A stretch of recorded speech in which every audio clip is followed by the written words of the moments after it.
Fred. All right. Fred. Like, dude, you're an idiot. I'm doing very well, Jen. Is it just going to be me and you, or Eli and Zach going to pop in? Yeah, they'll talk every once in a while. But Every now and then we'll kind of he was already here right away. It's kind of what we're used to you attacking us, so. Yeah. Sorry. Look at Let's just put it this way. Who do you see as the quarterback week 1 for the Green Bay Packers? I see. Welcome, everyone, to Open Book here on Game On Wisconsin. Happy to be back after missing last week's show with Jen and Zach, as always. How are you both doing? Jen, why don't you kick us off? I'm doing great. I mean, it's MEA break here in Minnesota, so this is basically my Friday, which is super nice. Obviously, auntie to 2 more little girls, so that's exciting. So I'll be visiting them later this week. So I know this is I think this might be one of the first times in months that I've come on here and I haven't been in a bad mood. Yeah. Things are pretty good around here, which is nice. All right. Well, congratulations, Auntie Jen, once again. Thank you. Zach, how you doing? How's everything going back in California? Oh, I want to get the fuck out of here. Yeah, that makes sense. Zach literally just went and turned his AC on. You know how gross that is? You turned your AC on? It's like 30 degrees by us. Yeah, I know. Jen was telling me the weather over there, and I was really jealous because I need that. I need that desperately. It's pretty nice. It's just hoodie weather, and it's kind of perfect. But we're kind of we're in that spot where it's we're in the 60s, low 70s, and to Californians, that's you're freezing your balls off at that point. Except me, I'm different. I'm different. Yeah, of course. Different. Well, that's a bell. Whose doorbell is it? It's an extremely aggressive doorbell. Wow. You're the only person in the Western Hemisphere with a doorbell. Forget even the doorbell. Did you hear the voice? The voice said someone's at your door. I've never even heard that before. High tech. You have a Ring doorbell where you can see and talk. Loki. Yeah, Loki coming at me. I do technically have a doorbell for my apartment, but it's like a buzz, and it kind of freaks me out if people ever ring it. I hate apartment doorbells because when it just buzzes out of nowhere and you're not expecting it, it always makes me jump. You're doing so well, and Chris mentions Loki, and now he's meowing. It's like he knows. Yeah. This is me. That sounds about right. Right on cue. Yeah. See, and then you got Sam hiding in Zach's ceiling. Yeah. I hear him meowing. I hear him meowing, I should say. Yeah. Sorry. Here we go. Every week. Yeah. Okay, good. I'm gonna have to start locking them away in a different room. I can't do this anymore. Zach, what's happening to your light that it keeps flickering? I don't know. Every time I have this light on, it does that. It's either, I don't know, between your doorbell thing, Loki meowing, and my lights fucking up, I'm kind of terrified right now. Bad things come in threes. Well, speaking of threes, glasses. let's get to the Packers being at 3-3, which that's a good transition. At least give me that. Thank you. Oh, Nosferatu. What's that from? Is that SpongeBob? It's the guy flicking the light. I think he's an actual person though, or he's from something. No. Oh yes. He is. The hash slinging slasher. That's good. Oh man. That really is the hash slinging slasher. I mean, look at him. Yeah, that wouldn't surprise me. Who wears don't hood single in me the out. comfort? Who wears a hood in the comfort of their own home? How are you not Someone whose hair sweating? looks like shit.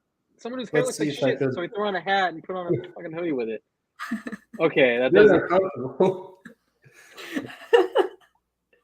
All right, let's. Eli, flip the hat around. Oh yeah. Now put the hoodie on. There you go. There you go. How are you not sweating? There you go. It's so uncomfortable. All right, this is my look for the show. No, I can't even hear. All right, but Packers 3-3.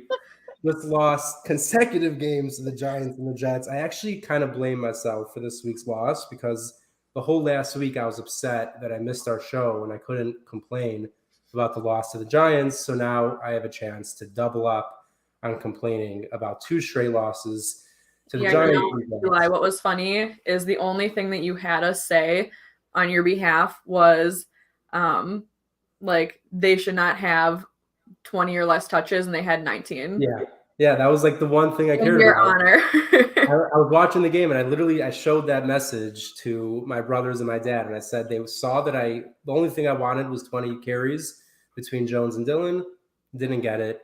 So I mean, let's just start there, because I think that's, at least in my opinion, the most glaring, confusing thing about this Packers team right now, and that's their lack of usage of Aaron Jones and really the run game in general. But I guess just initial reactions and thoughts on that coming out of this Sunday, Zach. Well, it's kind of like the same thing as the Giants game. I mean, your defense could only look top notch for so long. Like I was telling Jen last week, like those offense and defense, like those two things like kind of like work in unison with each other. You know, when your offense is sustaining drives and your defense is staying fresh, staying cool on the sideline, relaxing, they're going to come back in. They're going to be, rejuvenated. But when they're on the field, nonstop, they're on the field for 18 of the first 24 plays of the second half against the Giants. And eventually the Packers can't sustain a drive against the Jets either and continue moving the ball. So they're thrown right back onto the field.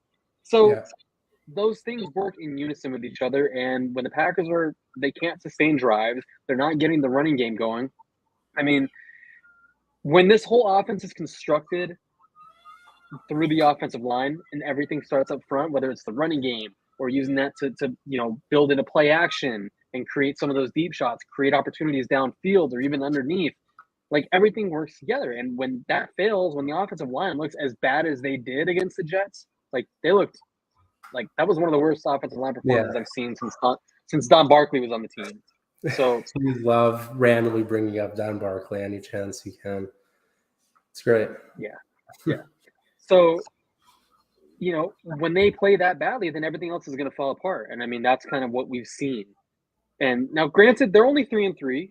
The world isn't falling apart. They're sitting at 500. They lost to a Jets team that I don't think people give enough credit for. Like, they're good. They have like a really good running game, good receivers, which again, Jair Alexander had, best game of the year for him. But, they're a team that people don't really give a lot of credit for. And right now they're sitting at 4-2. They have a better record than the Packers.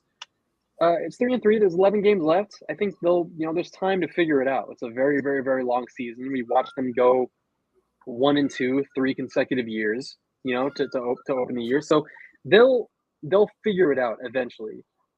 Yeah. Or maybe they won't. Or maybe they won't. Maybe they'll just completely plummet to earth and Aaron Rodgers will retire in the offseason and put the Packers in cap hell. No, that doesn't sound very likely. I like the first chance, the first option. Seems more realistic. No, he's going to retire probably. Eli. Oh, no, I was just talking about them turning it around. I won't speculate on his retirement. I decided I'm not going to stress myself out during the season about his either staying or retiring, because I know we'll have all of that starting the day after they lose in the playoffs. But Jen, well, if they make the playoffs, let's see. But Jen, how did you feel coming out of second straight loss to a New York team? I know you had some specific hatred towards New York this week. So I got my entire I got swept by New York. So that was frustrating between hockey and football. Just not a great week. Like I was telling you guys, I was working Sunday, so I had to listen to it. So at least I had Wayne Larrivee and Larry McCarron, who make everything better. Even when, things aren't going well, they're great in the booth. So it was fun listening to them. So I haven't even really had much of a chance to actually watch the game, just kind of seeing things and hearing things. And I mean, you just kind of look at, we mentioned the run game, unacceptable. And, you hear, like Matt LaFleur talking about needing to give him the ball more, but it's kind of like, well, you're the coach. So, I mean, I don't know why you're not making that happen. One of the things that was really interesting to see, just kind of because I was keeping up more with social media as I was listening, and it was really interesting to kind of see so many people turn on AJ Dillon after the fumble and kind of just I don't know, it was like the first time I'd ever really seen all this negative feedback about AJ Dillon. So I think, you know, Packers fans are just so like they're down so bad right now that they don't even care what's going on. They're just upset about everything, which, you know, certain aspects of the game, rightfully so. Zach mentioned the offensive line. There's just a lot of things that aren't working well, but I've honestly tried to stay off Twitter because it's just, you know, it doesn't seem like a safe place for me. Like I'm an optimistic person. I think Zach and I both talked about this last week, you know, like Zach had just mentioned, there's still a 500 team, world's not ending, but there's so many people who are acting like it is that it just makes it hard. Like you want to separate like realism from, you know, just angry fandom and stuff like that. So realistically, I mean, you look at this team and they are so much better than what they are showing. And I feel like I'm a broken record saying this at this point, but something's just got to click. And whether it's, you know, simplifying the game, like Rogers has mentioned, or I don't know what that means. Got it. Sorry. I mean, I've seen people talking about, you know, younger receivers. But I mean, it's just, I don't know what needs to click with this team. It's not like there's a lot of differences aside from Devontae Adams from last year. Like, and I had coworkers today who were telling me, they're like, I didn't realize Devontae played offense and defense because why did your defense get worse when he left too? And I don't know if that's like, you know, you guys are mentioning sustaining drives on the offense, so that affects it. But I mean, they knew how to play without him before, so it shouldn't be a piece that, you know, impacts the entirety of the game. And then, you know, it just kind of seemed, I know Zach had like the perfect tweet that summed it up, where not all three phases of the game will ever be in unison. Either one will be good and two will be bad, or, you know, I 100% agreed with it because I felt the same way, where it's, you know, your offense could be doing really well, which they had that drive with Lazard, and it kind of felt like, okay, maybe we'll get a little bit of momentum here. And then the defense goes and has their worst drive of the game.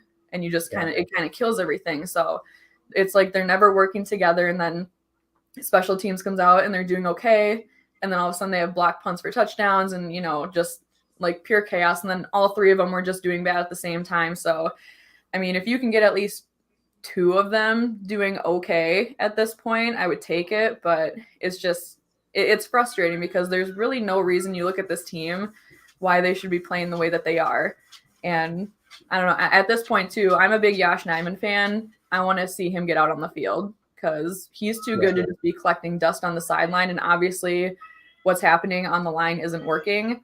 So maybe trying to rotate him in there somewhere would be, I mean they threw Jake Hansen in there. That was so weird. Like if that's the you know, always talking about making changes mid-game, but that's the one that you went with to try and get it up, it's kind of just, you know, it's like the first time like, I feel like we never see LaFleur make in-game changes, and then Jake Hansen gets hurt anyways. So I mean, it's just pure chaos right now, and I think a lot of it is being out-coached right now too. Yeah. So you look at these, you know, our opponents' coaches and their pressers, and it's like they know that they're thinking better than you know, Matt LaFleur, Joe Barry, all those guys. So it's frustrating when from the top down, it seems like everything is just, you know, they're in shambles, they're scrambling, they don't know what's going on. But, you know, I also saw today, it sounds like they're talking about the vibes are good in the locker room. So, okay, it's like maybe it's not a leadership thing or anything like that. Maybe it's simply just not being able to execute. So there's just so many question marks right now. But I mean, this is really going to be the week. I'm kind of trying to not be pessimistic, but this is really the week that's going to tell us, are they just bad? Or, you know, have they just been playing bad against good teams? So, because I mean, the Commanders are a team that they should beat, where, you know, the Jets, the Giants, you have to give them kudos. Like, they're not bad teams. So, yeah, no, this is the week where I might hit the panic button if they look bad against the Commanders. Yeah, I think that's fair. I mean, the Giants and the Jets going into it, it's fair for the average Packer fan going into those two games to expect wins. But both teams, I mean, one's 5-1 and one's 4-2, and it's for a reason. They're definitely not the same teams they've been in years past. But I think Giants beat the Ravens too, didn't they? Yeah, they did. The Ravens are a good team. So, I mean, and it's like one of those cliche, like any given Sunday, but we're not any given Sunday. Yeah, well, let's hope this Sunday is going to be different. But I want to talk about the offensive line for a second. And Zach, obviously, I mean, I think all three of us probably have a similar idea of the offensive line, which at least for me would be bringing in Yash to play right tackle, sliding Jenkins over to right guard, and benching Royce Newman. If either of you guys see it differently, let me know. But Zach, what would be? I mean, assuming that would be your change, if it would. I mean, how would you adjust the offensive line considering this past week was, I mean, like you said, probably like the worst offensive line performance. I mean, I for sure can't remember one where there was as consistent, just free rushers completely untouched into the backfield. I don't know if I've ever seen anything like that. So, and then, I mean, I've seen this talked about on Twitter and something to think about, but potentially Zach Tom making his debut. So Zach, what do you see going on with the Packers offensive line heading into this Commanders game? I mean, I'm on the same wavelength with you. I mean, I did a whole freaking story on it. You want to see Elgton Jenkins. I trust a 6'7", 314-pound bookend tackle like Josh Nijman to fill in at a position that he played his whole senior year at Virginia Tech. He was a right tackle. So, granted, that's not the professional level. I think he can learn it. He can grasp it. And Elgton Jenkins, I mean, you have the luxury of being able to fill him in anywhere. He can play left guard. He can clearly play left tackle. He's even taking snaps at center. The only spot on the offensive line where he has one career snap is right guard. So it would technically be a new position for him to learn. But, I mean, I think he's so much better. He's so much more natural and instinctive as a guard as opposed to a tackle. And we always hear these guys talk about, oh, we want to get our 5 best offensive linemen on the field. That will be our combination. Well, Josh Nijman is one of your 5 best linemen. Royce Newman is not. He was maybe at the end of last season as a rookie, but he's taken a major step back this year. I don't know what it is, but he is getting just embarrassed, and he's given up the most pressures on the team. I think it's 19. Elgton Jenkins is right behind him with 12. So it's like those two at the top. There's an easy fix here. Yeah. There's an easy fix to alleviate both of those issues. And the thing is, like, the problems with this team right now, like, that's just one of the very simple fixes, is adjusting the right side of that offensive line. That's one of them. The other, getting Aaron Jones the football more often. Like you mentioned it on Twitter too. I mentioned it. I'm pretty sure everyone and their mother has mentioned it. He needs to be the focal point of your offense. That needs to be the focal point, Aaron Jones. Get him the football, because when you do, good things happen. That's a correctable issue. The offensive line is a correctable issue. Letting your I'm kind of echoing your tweet here, but like, this is something we've all discussed. Letting your defensive backs play aggressively, get on the grills of opposing wide receivers and just screw with their heads. Let Jair Alexander be this sassy fucking cocky corner that he was coming out of Louisville. Let him be just a complete asshole and have wide receivers crying at midfield. Let him get in their heads. That's what he does best. Let Eric Stokes be aggressive. Get Russell Douglas back on the outside, where, I mean, he's built. He's a 6'2" corner, and he played so well on the boundary last season. I don't know why you would screw with that and even tamper with moving into the slot. I was never an advocate for that to begin with. I was mentioning it all summer. I was saying, let Russell Douglas stay on the outside. Jair Alexander has the skill set to play inside in the slot. It's a position he's familiar with. Let him do what he does. Let him play that familiar spot. He's so much more better equipped to handle the league's quicker, twitchier slot guys. Yeah. And, Sammy Watkins and both Aaron Rodgers said it today, but Sammy Watkins kind of alluded to it too. When they have 10 guys all doing the right job, it just takes one guy to kind of really screw things up. And I think that kind of really applies to the offense. When that one guy, in most cases, it's Royce Newman. I mean, not pointing fingers, not naming names, but Royce Newman. Just one guy. Yeah. When one guy does something wrong, it screws up the entire play.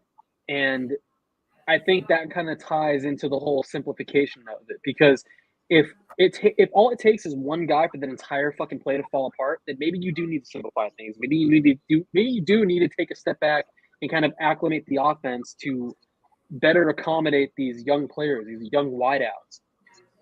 I know I just went off on a goddamn tangent straight from your question, but everything kind of ties into each other right Yeah. now. Like aligning that offensive line properly fixes so many of the problems they're having on offense. Having your best 5 guys out there who know what their jobs are and are able to communicate with each other, then everything builds off of that. So We have a guest. Oh my gosh. I said we have to do a pet episode eventually. Yeah, you're a couple weeks late, but you know what? Better late than never. She's wear a bow? What? Where's her bow? Oh yeah, she's not wearing a bow right now. She gets nuts if you put anything in her hair. But yeah, she's very curious about this Packers team, so I had to bring her in on this week's show. But yeah, Zach, I agree with just about everything you said. I mean, there's so many things right now that this team could work on, and you hit on a bunch of them. I mean, I was after the game on Sunday, I joined Sparky over at 1250 The Fan, and I did the same thing you basically just did, Zach, which was I started on one thing and I couldn't stop myself from hitting like 12 different areas of the team because there's so many parts right now that they need to work on and improve, but not all of them are rocket science things, like we just said with the offensive line, or simply handing the ball off to Aaron Jones. So those are just some of the things that I think almost any fan watching this week and probably last week too would have thought going into the Washington game. But Jen, I know you didn't get to watch this game, you were just listening, but yeah, what would you say, are some of the biggest things you're looking for an improvement on this Sunday against Washington? I mean, obviously, like the basics that you guys have touched on a lot: offensive line, running the ball, getting Dylan and Jones more touches. I mentioned this last week when Andrew filled in for you. We were kind of talking about the defense, and like you guys just alluded to, let them play their game, and instead of just always keeping them in zone. And I want to see guys up on the line. Like this could be a game where you can test how aggressive you can be with those DBs, and I think that would be kind of nice to see. Just kind of in guys' face. It just seems like they're playing so passive right now that I want to see some kind of fuel, some kind of fire, whatever it's going to take, whether it's offense, defense, just something. And I thought that obviously Randall Cobb getting hurt, I thought maybe that would have been like okay, like we got to do it, figure it out. And like they just played even worse, which was frustrating. When you lose a guy like that mid-game, you hope that it kind of sparks something like, okay, like we need to do something for him. And then they didn't. And it's just been like everything just feels so downhill that if you can get maybe even just like that one play and swing with momentum. I mean, I feel like my line is so low right now for my expectations that it's not going to take much, but it's simple fixes, and it's just kind of getting back to the basics of football. And, I don't even know who is quarterback this week.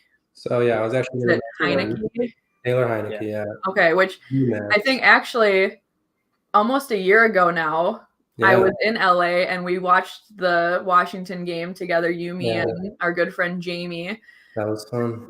And it's like I like Taylor Heineke because he's a young guy, and he can make plays, but he's a guy that I just want to keep seeing our defense get in quarterback spaces, contain when you're doing so. Don't let them scramble. Don't let them get away with anything. I don't really know if Zach Wilson, what he was able to do if he was scrambling or, running around or anything like that, but just continue to contain. Obviously, run game, not great against the Jets, run defense, I should say. So just kind of like, I feel like it's the same things every week that I want to see improvement on, and it's just getting almost worse, it feels like. So maybe if I start saying other things, because every time I say something, I feel like they do the opposite. So maybe I need to say like, oh, they need to throw the ball more, they should stick in zone, all that stuff. But it just seems so simple, but yet it's so complicated. It seems like for them to actually do what we want. And I mean, I'm just some person like sitting on my couch and like talking into a screen right now. I don't know exactly everything that's going on in those conversations they're having, but it just seems like there's like some of the things are so simple to fix and they're not. And I don't know if it's like stubbornness or what's going on, but I mean, at some point somebody has to step up and do something that's going to change things, because at this point, I mean, you don't want to fall below 500.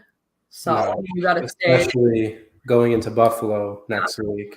I mean, we're going to start getting into a really tough part of the schedule, and wins were hard. Obviously, like I was hoping to get some earlier wins because it's going to get tougher, but I mean, there's just so many different things that need to come together, and maybe it's like once one thing clicks, it'll create a domino effect, kind of the way I feel like it's creating a domino effect of things not clicking. But I mean, this is really the make it or break it game for me. Are they going to make those adjustments? Are they going to make those changes? If things aren't working, will they actually make in-game adjustments? I mean, it just seems so flat. I mean, we want to see 4 quarters of, consistent football, and they're giving us 4 quarters of consistent bad football. Yeah. Not great.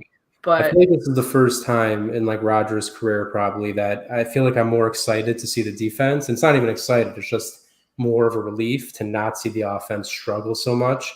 And I don't think I've ever in the last at least 15 years felt so not confident on any third down. Like if the third down is more than like 3 yards, you don't have Cobb anymore. So say goodbye to every third down.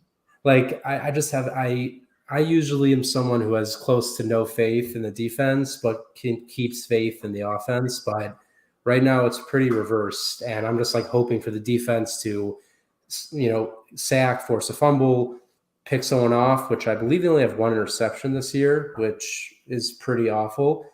So overall, there's so much talent, both on offense and defense, that is not living up to its potential. But I do think it was like the one positive that I really took away from it was Robert Tonyan.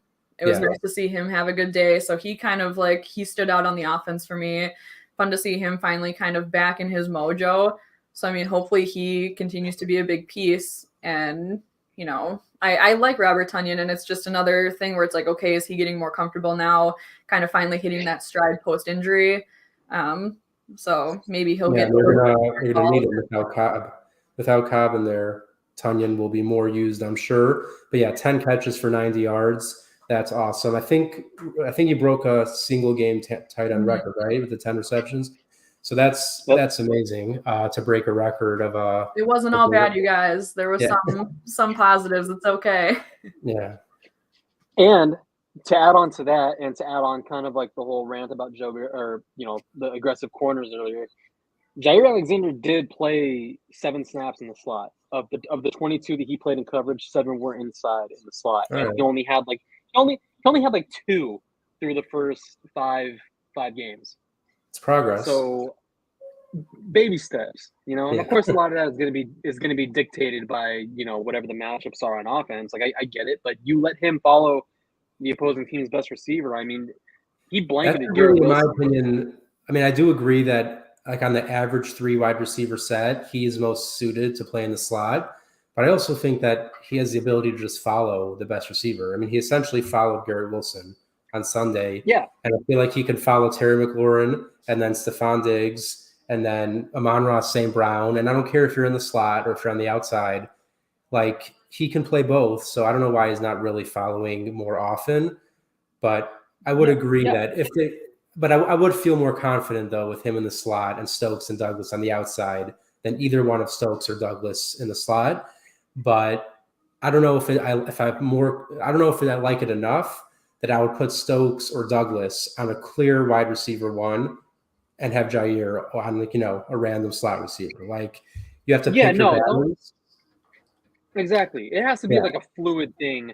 A fluid thing that evolves throughout the course of a game. Let him shadow the best wide receiver on the other team. It does not have to be any more difficult than that. You can trust Eric Stokes on the outside. You can trust Rasul Douglas on the outside. Let Jair Alexander do his thing and just follow wherever this guy goes. He spent all of 2020 outside. Yeah. So he can very, very clearly bounce wherever it is, wherever he needs to be. So aggressive. Very. Sorry, I'm passionate about it. Like very. Yeah. Well, this has been Zach's argument for the last 8 months on Twitter, so I think he's just waiting for it to happen. It's just sitting in his chest, like. Yeah. Well, that's why every time I would get on Twitter over the off season and over the summer, I would either have to fight a battle, preaching Jair Alexander to the slot, or I would be reminded who the Packers starting safeties are. That is, Yeah. That was a fun week. No, it wasn't. Yeah, it was. It really was. It's like people will still comment it too. It's pretty funny. Yeah. It's still going. It's become a part of Zach's brand. Yeah. I literally get DMs about it sometimes. Still to this sense. day. Look, no, it doesn't. It doesn't make any sense. It's Adrian Amos and Darnell Savage. And look, we'll see. Who knows? Maybe Keyshawn Nixon will work his way into there. Or as for Michael Clark. Or it's a Michael Clark joke. Like that's my time on Twitter. Or okay, number 4, I get demanded to change my profile picture. Yeah, I was gonna say the dog. I was waiting for the dog. Yeah. Well, you could have worse things. Blue Dog wasn't doing it. I mean, where's the magic? Do you have to go back to Red Dog? Maybe like reverse chaos? Yeah, reverse psychology, Zach. Stop being so selfish. I think you guys all need to get jobs. We all have jobs. I don't have any other time for another one. Unless you're just talking to Twitter. It's 3 jobs, yo. I didn't even. What? Okay. Hey, what? I didn't. Inappropriate sign. I didn't realize what I was doing. That is. No, you did it, but she pointed it out. She said the shocker. Jen, you're disgusting. Yeah, so you're sick. You're a pervert. Get it Jen, you're a pervert. Okay. Yeah. Only reason I know what that is because the seniors of 2012, that was their shirt. Sure, that's what it is. Yeah, the seniors. Always blame it on the seniors. Yeah. Blame the kids. Always. Blame the kids. Oh. Yeah. I mean, they were older than me, but Chris, I'll see you there Sunday morning for mass. Church. Or is it Saturday morning? Is it Sunday or Saturday? It's Sunday morning. I don't know. Well, Zach, I was asking Ben. I didn't think you would know. I accepted the church once in my life, and it was for a baptism for someone else's baby. I've never stepped into a church. I mean, there's masses at different times. Like you can go Saturday, but usually the big mass is on Sunday. I could be wrong, but I think there's a rule that technically, like Jewish people aren't supposed to go into churches. But I won't say for sure. I could be wrong. But I've never been in a church. I don't know if you like burn walking through the door. Yeah, like if you with holy water, you're just gonna if you get holy water on you, it just melts through your skin. There's so many disgusting jokes I was gonna make, but out of respect for your religion, I'll just be quiet now. But let's look ahead to this Sunday against Washington. I just want to say Washington because I refuse to accept the name Commanders because it's so terrible and stupid.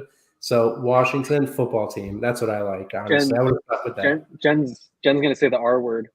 Yeah, don't even dare call that team its name. But yeah, so Packers traveling to Washington, the first of a 3-game road trip, which honestly right now is not really what the Packers need. But here we go, 3-game road trip starting in Washington. So let's talk about just one X factor or one thing we're looking for the team to actually improve on. So, Jen, what's the number one focus that you're going to be looking at going into this game? Number one. I know everyone probably has a few different ones, but try to think of the main one. Yeah, I mean, I think I just want to see like sustainable drives on offense. Just like put together useful drives, and it's like it doesn't have to be I'm either going to go for the 20-yard pass or the 3-yard run. Like I am fine with 8-yard crossing routes, just something that's gonna like inch your way. Like you don't need to get every first down. Like you have 3-4 chances. You don't need to get it in the first or second try. So I think I just want to see them kind of slow things down a little bit and just find ways to get down the field, but you don't need to make the big plays to do it. So I think I just want to see more consistent drives and, just find plays that work. Because right now, I don't need, the hero ball. And then all of a sudden it's like, oh, well, now we need 8 yards. Let's give it to AJ Dillon. So I'm fine with mixing it in. Like, obviously, I want them to run it more, but it's like, don't only run it. I want them to be able to, throw the deep ball every once in a while, throw an 8-yard pass, have them run, whatever you got to do, just kind of mix things in. But like don't wait till it's too late in the downs to try and make something work. And it's going to be interesting now that, luckily Randall Cobb's ankle isn't broken, but when you get to those third down situations, they got to find ways. I mean, even with him, they were really struggling to find ways to make it work. So just being able to get the downs and keep the defense off the field so that they can catch breathers, because it's just the offense being on the field for like 20% of the game. It's not going to work. I just want to see them get down the field and then also win the turnover game, because that is just that. I feel like this might be the first, like maybe it's just me, but this feels like they've had more turnovers this year than they have like in the entire Matt LaFleur era. And they're only like going on 7 games, which is this year has been uncharacteristically turnover filled, which forget even the Matt LaFleur era. I just feel like the Aaron Rodgers era has not really been super turnover, if that's a word. But I'm with you, Jen, on that. I mean, I think I'm going to kind of be looking at kind of obvious, I guess, but Lazard and Tunyon to step up on third downs with Cobb out. But even Dobbs, I'm sorry, that catch he made last week, which I don't know if you guys will remember, but the ones he was making with his hands over the middle. Oh, yeah, he got it right up here. Yeah. It was a really impressive catch, honestly, for sure a rookie, but really any receiver. But I feel like just making plays like that will give him Rodgers will trust him on third downs.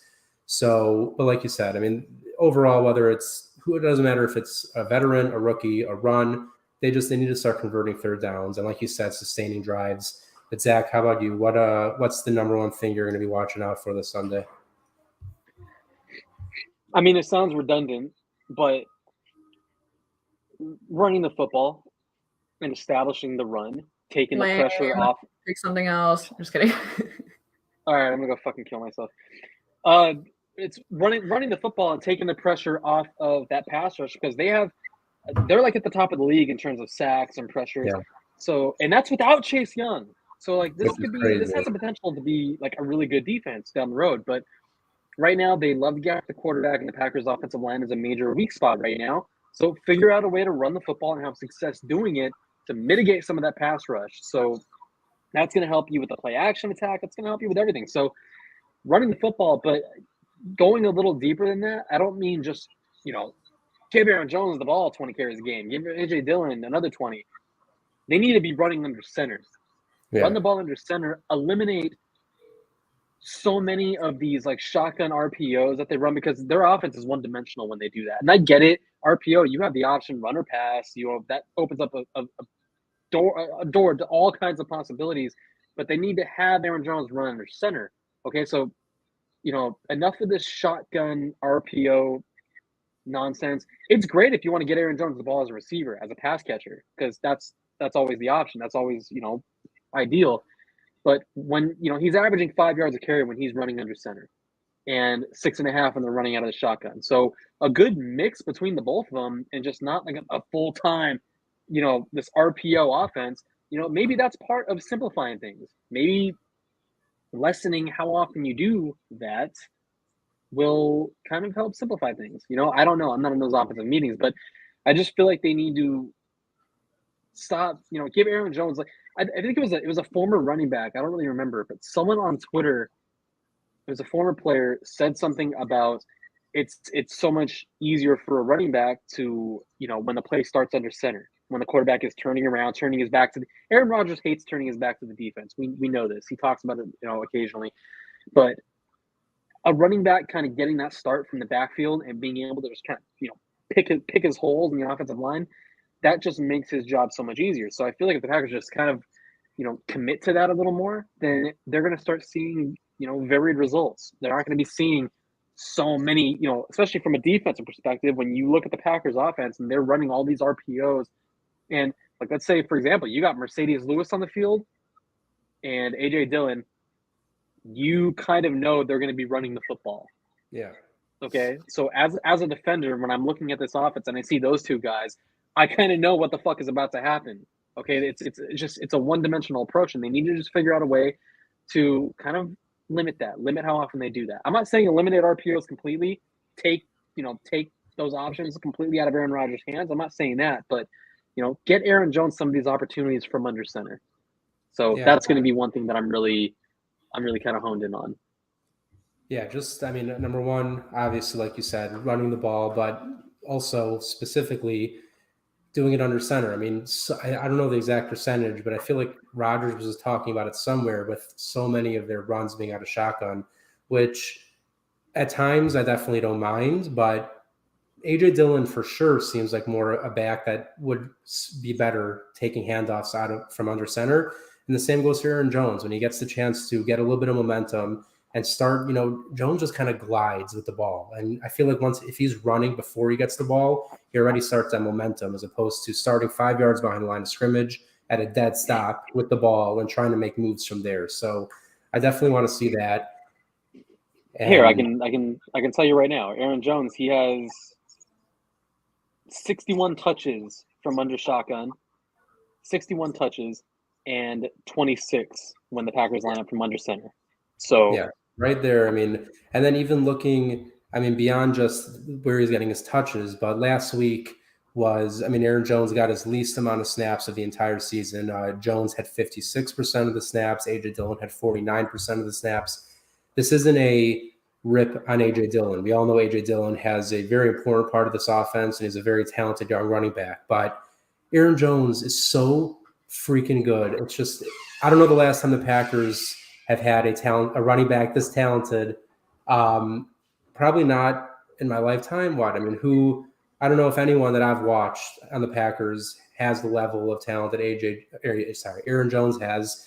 And it's just frustrating that he's basically splitting snaps when, again, it's not to rip on A.J. Dillon, but I would say Aaron Jones is just simply better. He's better as a pass catcher. He's better as a runner.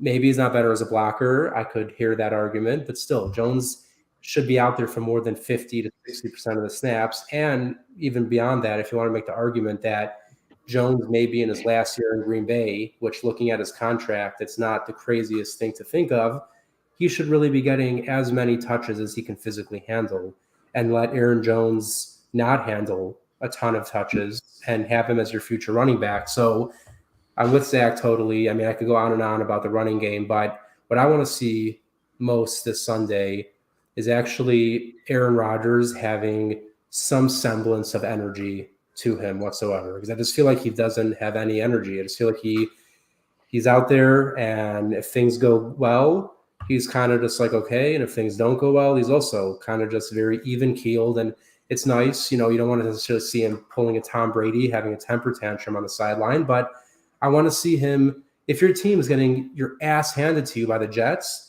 you shouldn't just be sitting on the bench on the sidelines in silence. You should go to your offensive line and say, hey, why have you let 11 free pass rushers into the backfield in the first half and looked like crap? And to the receivers, there was a lot of drop balls this Sunday. There's so many things where it's like, Aaron Rodgers, you need to be the leader of this team, and he's not taking the reins and actually being a leader, and it's frustrating to watch. Like, there's no vocal leader. And even if you want to say Mercedes or Rashawn Gary, or it doesn't make a difference. Aaron Rodgers is Aaron Rodgers. You are the quarterback. You are the best player on the team. Obviously, the best quarterback to ever play, in most people's opinion. But you need to be the guy leading your team, like at least to some extent. And we're watching him. And again, I hate criticizing Aaron Rodgers to any extent, but I can't stand to watch him just stand there in silence as your team is losing to the Giants and the Jets, and it seems like everything's falling apart, and you're doing nothing. It makes no sense to me. He's going to retract that DM he sent you. He might. I'm the only one who thinks he's just been dead this year. He's just been quiet. See, that's how you know shit is bad. Like Aaron Rodgers. Eli is talking shit on Aaron Rodgers. I know. This is crazy. Eli's down so bad right now. He's going to log off and go cry and be like, please never let him see this. And I'm going to clip this up. And I'm going to. No, Jen, this doesn't go to Twitter. This does not go to Twitter. No. Exclusive open book. Eli Berkovitz hates Aaron Rodgers. Says he needs more fire in him. Bad leader.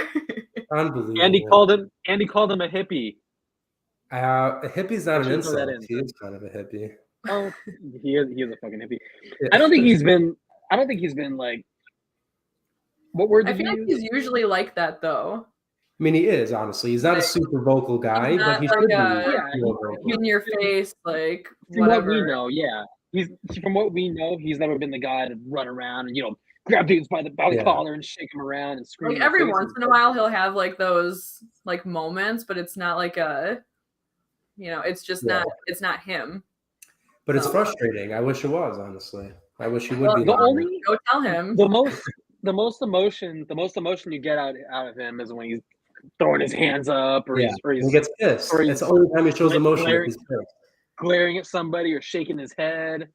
I bet he does show like signs of happiness, but the camera crews are probably like paid. Yeah, they don't want to show only, like, oh, he's happy, look away. Yeah. No, that actually sounds right, but I don't know. Maybe it's just me watching Aaron Rodgers much closer probably than any other part of the game, and I'll agree. It's not like this year he's quieter than other years. He's always been relatively quiet compared to maybe some other quarterbacks or whatever. Zach's favorite quarterback, Russell Wilson, but I just feel like he needs to, especially if the team's struggling, that's when as a quarterback you need to kind of be a little bit of a leader in some way. I know that I'm sure he speaks in the locker room or he's a leader off the field, but you should be a leader on the field too. I mean, you're Aaron Rodgers, but that's kind of what I think. It was frustrating me all week, so I had to get that off my chest. Eli, what the fuck did you say? I don't know. I'm not going to move to Russia, Phil, though. I'm not a big fan of Russia. And also right now I feel like moving to Russia is not a good idea. Zach, why do you want to know exactly what I say? I feel like I'm about to be exposed somewhere. I feel like Zach's going to like typing out a tweet. No. Did you? No, I'm not. My phone is right here. Oh. I could have sworn I heard you say something about Russell Wilson, but I'm not totally sure. Yeah, I said he's your favorite quarterback. Yeah, that's what I said. I said he's your favorite quarterback. He has Broncos and he's not a fraud tattooed on him. I'm gonna Eli, I'm gonna peel you like a fruit. That sounds pretty intimate. Keep appealing to yourself. That's fine. I won't bring it up. I won't bring up. But one of the greatest things is when you meet someone who has never seen the Mr. Unlimited video and you get to show it to them for the first time. I sweat every time I show it to someone. Like I've gotten to show my brother, my sister, and my sister's fiance, and it's one of the best things when you say it and they've never seen it and you get to Google it and show them how bad it is, and then you kind of fall into the hole of Russell Wilson cringe videos. Yeah, there's so many. A great time. Yeah, that video was all over the timeline. It was all over the timeline a couple days ago, and I watched it like 5 times. I'm not even gonna lie. Yeah, no, it has to be 5 times. It's the most unbelievable video I've ever seen. Like it really is. Just hearing him say "Mr. Unlimited" it's so cringeworthy. It's no. In the background. No, it's just he says, "Mr. Unlimited." Mr. Unlimited. Everybody's got an alter ego, you know. Yeah, it's so rough. It's like the worst. It's really bad. I think that was like the start of his downfall. Yeah. I saw this video on Twitter the other day. This guy's been tracking Russell Wilson's touchdowns until he hits as many bathrooms in his house in Denver. So he has 12 bathrooms in his house in Denver, and he only has 7 touchdowns. Reply to that tweet. Oh, yeah, he follows me. I follow him. I think we're actually. I know him. He's on Packers Twitter. He's like a member of Packers Twitter. I feel like I've never seen him till that video, but I was laughing so hard. I was thinking of you, Zach. Oh, there's a video. He has 7 touchdowns and 12 bathrooms. I mean, I don't care about the bathrooms, but how do you have 7 touchdowns with 6 games? But actually, Rodgers probably has like 10. I was gonna say maybe I don't. I don't even want to get into it. Yeah. Fine, but let's get to our weekly score predictions. We've all, I think, been wrong, at least for the last 2 weeks. But let's hope things will be different this week. Packers, Washington, no other name affiliated with that team. Jen, why don't you kick us off? I feel like it's hard to even give a score predictions for this team right now, but you can try either a score prediction or even a win-loss might be pretty ballsy. 24-14 Packers win. All right, there we go. It's pretty bold. Yeah. Sorry, I remember. One of these weeks, I have to be right about them winning. Well, I hope you are, and I'll take that score as well. Zach, we'll probably have 2 rushing touchdowns, a Mason Crosby field goal, and a touchdown pass to Robert Tonyan. No, it's gonna be Rodgers 3 touchdowns. But Zach, what I do don't you care think? how they get them. Like 40 safeties. I don't care. Like, Ooh, that would be fun. 40 safeties. That would be 80 points. I'll take an 80-point victory.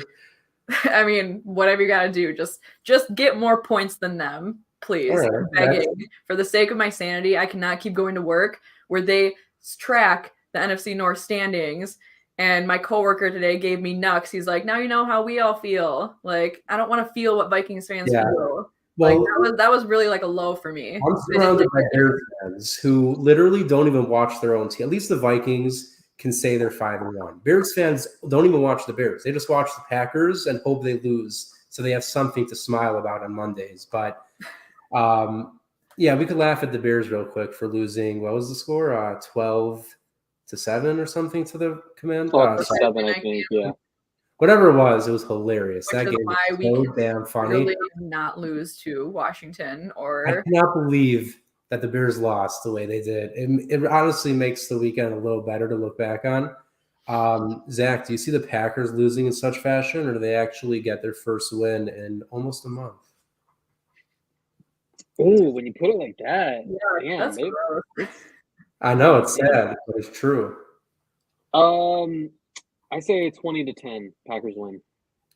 20-10. I feel like we won 20-15. The only Packers win, I think it's the only win that I saw in Lambeau, was Packers Washington back in LaFleur's first year, so 2019. They won 20-15 against the late Dwayne Haskins. I didn't even think about that, but yeah, that was